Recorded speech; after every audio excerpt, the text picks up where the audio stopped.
Hello and good morning friends. आज हम लोग फिर से अपने चैनल जीके मैजिक बाय विकास पे आ गए हैं। आज हम लोग पार्ट 1 डिस्कस करेंगे प्राचीन भारत इतिहास का।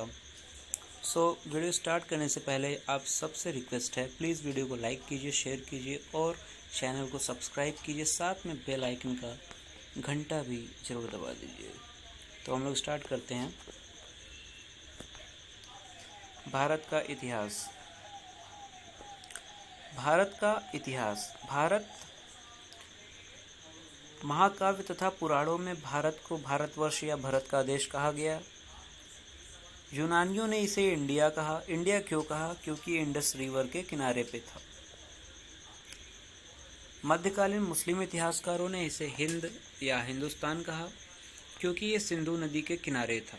ये देखिए, ये इंडिया है। एंड भारतीय इतिहास जानने के स्रोत क्या है, ये हम पढ़ेंगे। देखिए, भारतीय इतिहास को हम 3 भागों में विभक्त करते हैं, क्योंकि अपनी अध्ययन की सुविधा के लिए हम भारतीय इतिहास को 3 भागों में बांटते हैं। वैसा कोई क्लासिफिकेशन नहीं है। हम अपनी अध्ययन की सुविधा के लिए भारतीय इतिहास को 3 भागों में विभक्त करते हैं। प्राचीन भारतीय इतिहास के स्रोत धर्म ग्रंथ जैसे ऋग्वेद, यजुर्वेद, सामवेद, अथर्ववेद से जानकारी मिलती है। ऐतिहासिक ग्रंथों से, विदेशियों के विवरण से जानकारी मिलती है। पुरातत्व संबंधित साक्ष्य से जानकारी मिलती है। Friends, next slide. ऋग्वेद, पहला वेद है ऋग्वेद। ऋचाओं के क्रमबद्ध ज्ञान को ऋग्वेद कहते हैं। इसमें 1028 सूक्त है, 10 मंडल हैं, 10,462 ऋचाएँ हैं। ऋचाओं को पढ़ने वाले को होत्री कहते हैं। इस वेद से आर्य के राजनीतिक प्रणाली की जानकारी मिलती है। ऋग्वेद के तीसरे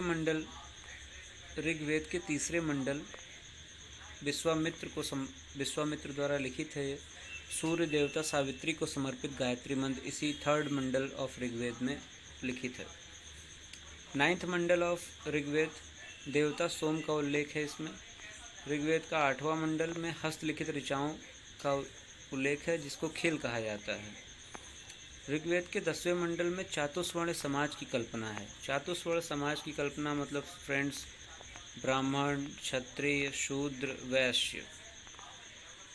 ब्राह्मण मुख से निकले हैं, क्षत्रिय भुजा से निकलते हैं, परम ब्रह्मा के, शूद्र जंघाओं से निकलते हैं, वैश्य चरणों से निकलते हैं, उत्पन्न है। ये मान्यता है 10वें मंडल के अनुसार। चातुर्वर्ण समाज की कल्पना ऋग्वेद के 10वें मंडल में। जीके का डायरेक्ट क्वेश्चन से बनता है फ्रेंड्स। यजुर्वेद सस्वर पाठ के लिए, यजुर्वेद क्या है? यजुर्वेद सस्वर पाठ के लिए मंत्रों तथा बलि के समय नियमों का संकलन ही यजुर्वेद है फ्रेंड्स। एकमात्र वेद ये ऐसा है जिसमें गद्य और पद्य दोनों में है। ये गद्य और पद्य दोनों में है। इसके पाठकर्ता को अध्वर्यु कहते हैं मित्रों। तो ये slide complete. Next slide. Samaveda, यह गाई जा सकने वाली ऋचाओं का संकलन है। यह गाई जा सकने वाली ऋचाओं का संकलन है। इसके पाठकर्ता को उद्रात्री कहते हैं। इसे भारतीय संगीत का जनक कहा जाता है। भारतीय संगीत का जनक किस वेद को कहा जाता है? सामवेद को कहा जाता है। Direct question. अथर्ववेद, अब आता है लास्ट वेद, अथर्ववेद। राइटर इसका अथर्वा ऋषि थे। इसमें रोग निवारण, तंत्र मंत्र, शाप आदि, वशीकरण, जादू टोना, इन सब संबंधित कंटेंट है। सबसे नया वेद है ये, और सबसे पुराना वेद ऋग्वेद है। फ्रेंड्स, पुराण से संबंधित वंश, ये 3 के तीनों इंपॉर्टेंट हैं। डायरेक्ट क्वेश्चन बनेगा इससे। विष्णु पुराण मौर्य वंश से संबंधित है। मत्स्य पुराण सातवाहन वंश से संबंधित है। वायु पुराण गुप्त वंश से संबंधित है। अब कुछ महत्वपूर्ण अभिलेख पढ़ेंगे। 9 है। हाथी गुम्फा अभिलेख कलिंग राज खारवेल से संबंधित है। जूनागढ़ अभिलेख रुद्रदामन से संबंधित है। नासिक अभिलेख गौतमी बालश्री से संबंधित है। प्रयाग स्तंभ लेख समुद्रगुप्त। ऐहोल अभिलेख पुलकेशिन द्वितीय। मंदसौर अभिलेख मालवा नरेश यशोवर्मन। ग्वालियर अभिलेख प्रतिहार नरेश भोज। भितरी जूनागढ़ अभिलेख स्कंदगुप्त। लास्ट देवपाड़ा अभिलेख बंगाल शासक विजय सेन से संबंधित है दोस्तों। सो फ्रेंड्स, आज के लिए बस इतना ही। अब हम लोग मिलेंगे अपनी नेक्स्ट वीडियो पार्ट 2 में।